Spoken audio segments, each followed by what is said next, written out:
Following breaking news this morning, we're hearing from Al-Qaeda for the first time since President-elect Barack Obama won the U.S. election. Al-Qaeda's number 2, Ayman Al-Zawahiri, criticizing Barack Obama in a new message, calling him, according to the Associated Press and others, a very demeaning racial term, a house Negro, saying that he is the direct opposite of honorable black Americans. Zawahiri mentioning people like Malcolm X in this. Now, this audio tape plays over some pictures of Zawahiri as well as Malcolm X praying and Obama with some Jewish leaders. And again, this is the first public comments from Al-Qaeda after Obama's victory. We're bringing in Barbara Starr right now, who is just actually back from Afghanistan, helping us put this in perspective. Al-Qaeda's number 2. What do you know about where he may be and also the operational capabilities right now of the group?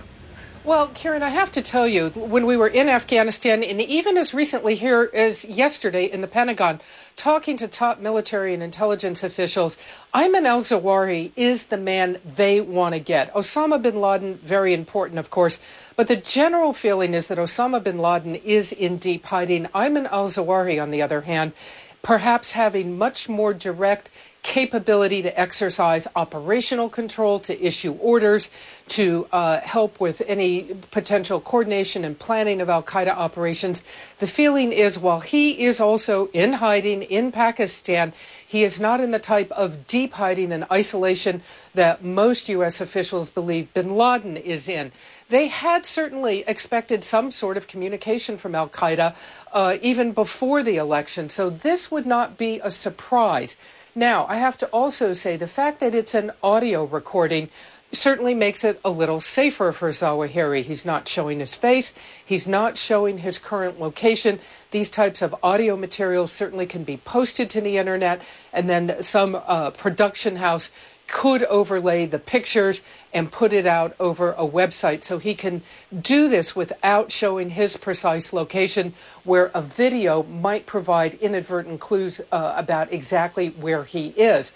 So none of this really a surprise. The offensive nature of his comment, certainly not a surprise to the U.S. government. But Zawahiri, by all accounts, I have to tell you, is probably the man they want to get right now.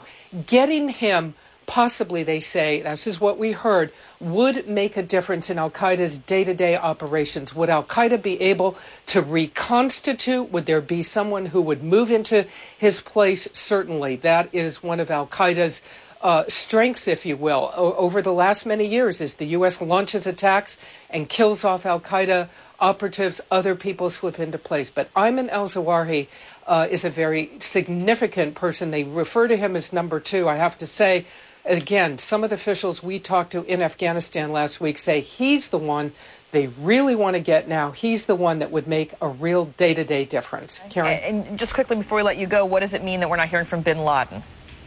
Well, I don't think anybody's really surprised about that. It's funny you ask because, again, we've asked about bin Laden's whereabouts quite recently. The general feeling is he is still alive because they have no evidence to the contrary. And a top U.S. official told us if he was dead, the feeling is that they would see movement, chatter. They would see al-Qaeda operatives jockeying for place to move into position, and they haven't seen that. As recently as our trip to Afghanistan last week, the feeling was he was in Pakistan. Karen? All right, Barbara Starr for us at the Pentagon this morning. Breaking news this morning. It is a new tape just released from Al-Qaeda using a demeaning racial term to describe President-elect Barack Obama. The terrorist group has been quiet since Election Day, but now a voice believed to be that of Al-Qaeda's number 2 man, Ayman Al-Zawahiri, is criticizing Barack Obama in this new recording, calling the president-elect dishonorable and referring to him as a, quote, house Negro. We are working all of our sources in this story right now, trying to find out more about this purported recording. And joining us now online is our Justice Department correspondent, Kelly Arena. Hey, Kelly, thanks for being with us. I know you're on the phone, and you're trying to find out as much information as you can as well. Now, the intelligence community has been expecting some sort of message post-election from Al-Qaeda. What can we glean from the fact that this is an audio rather than videotape, if anything? Right. Well, as you're right. I mean, they were expecting an announcement sometime around the election. And, the general consensus is that when audio tapes are put out rather than a videotape, just that they are practicing operational security. They have been under intense pressure along that Pakistan border by U.S. forces and missiles that we have sent, the Hellfire missiles. So this is just more proof that they're being very careful, not going out of their way to put something on video and opting instead to put something on audio. Interesting that it's not a message from Osama bin Laden, which is what some people were expecting, but the intelligence community has said for many months now that they do believe that Ayman Al-Zawahiri is the operational head leader of Al-Qaeda, more involved in the day-to-day activities, if you will, and here they are trying to undermine the president-elect.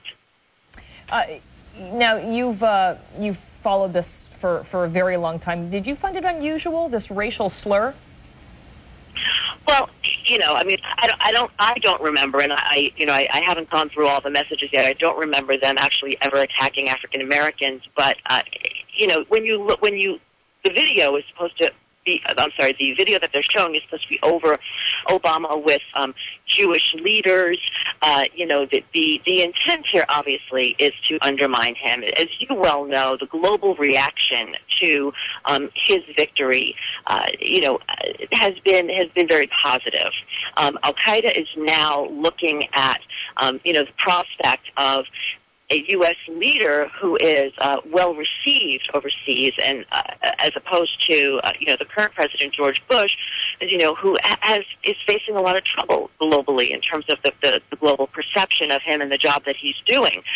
So faced with that, when they're trying to recruit new members, when they're trying to gain momentum, the most obvious thing to do is to go after and try to undermine the president-elect, not only globally but within the United States as well, and say, oh look, he's for lack of a better term, he's not black enough. He compares him to Malcolm X and says, well, basically he's here to do the white man's bidding, so don't let it fool you. He's not a change, he's just more of the same. It's just propaganda. I got you. You bring up a good point, though, just the fact that they probably are threatened by the goodwill that Barack Obama does have, and the fact that he's mentioned right off the bat about wanting to get more troops in Afghanistan to fight al-Qaeda. All right, Kelly Arena, Justice Correspondent, thanks for joining us on the phone.